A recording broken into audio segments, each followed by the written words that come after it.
പന്തക്കുസ്താ ദിനം സമാഗതമായപ്പോൾ അവരെല്ലാവരും ഒരുമിച്ച് കൂടിയിരിക്കുകയായിരുന്നു.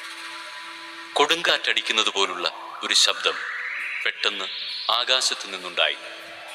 അത് അവർ സമ്മേളിച്ചിരുന്ന വീട് മുഴുവൻ നിറഞ്ഞു. അഗ്നിജ്വാലകൾ പോലുള്ള നാവുകൾ തങ്ങൾ ഓരോരുത്തരുടെയും മേൽ വന്നു നിൽക്കുന്നതായി അവർ കണ്ടു. അവരെല്ലാവരും പരിശുദ്ധാത്മാവിനാൽ നിറഞ്ഞു. ആത്മാവ് കൊടുത്ത് ഭാഷണവരമനുസരിച്ച് അവർ വിവിധ ഭാഷകളിൽ സംസാരിക്കാൻ തുടങ്ങി. ആകാശത്തിന് കീഴുള്ള സകല ജനപദങ്ങളിലും നിന്ന് വന്ന ഭക്തരായ യഹൂദർ ജെറുസലേമിലുണ്ടായിരുന്നു. ആരവമുണ്ടായപ്പോൾ ജനം ഒരുമിച്ച് കൂടുകയും തങ്ങൾ ഓരോരുത്തരുടെയും ഭാഷകളിൽ അപ്പോസ്തലന്മാർ സംസാരിക്കുന്നത് കേട്ട് അത്ഭുതപ്പെടുകയും ചെയ്തു. അവർ വിസ്മയഭരിതരായി പറഞ്ഞു, ഈ സംസാരിക്കുന്നവരെല്ലാവരും ഗലീലിയരല്ലേ? നാം എല്ലാവരും താന്താങ്ങളുടെ മാതൃഭാഷയിൽ ശ്രവിക്കുന്നത് എങ്ങനെ?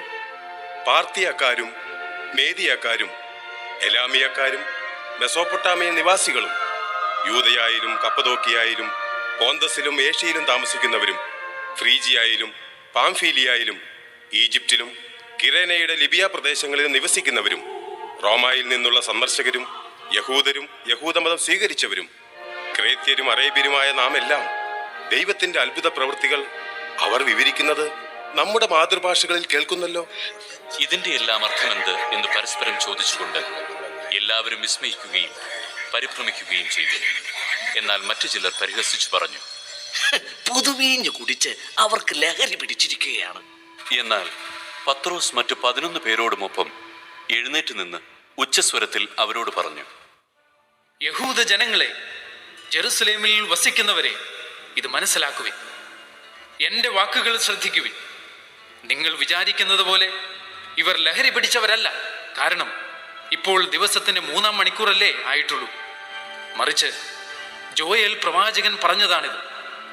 ദൈവം അരുളി ചെയ്യും, അവസാന ദിവസങ്ങളിൽ എല്ലാ മനുഷ്യരുടെയും മേൽ എൻ്റെ ആത്മാവിനെ ഞാൻ വർഷിക്കും. നിങ്ങളുടെ പുത്രന്മാരും പുത്രിമാരും പ്രവചിക്കും.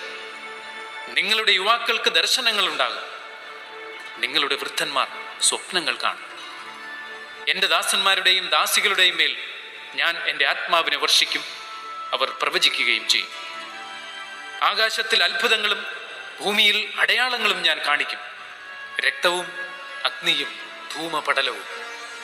കർത്താവിൻ്റെ മഹനീയവും പ്രകാശപൂർണവുമായ ദിനം വരുന്നതിന് മുൻപ് സൂര്യൻ അന്ധകാരമായും ചന്ദ്രൻ രക്തമായി മാറും. കർത്താവിൻ്റെ നാമം വിളിച്ചപേക്ഷിക്കുന്നവർ രക്ഷ പ്രാപിക്കും.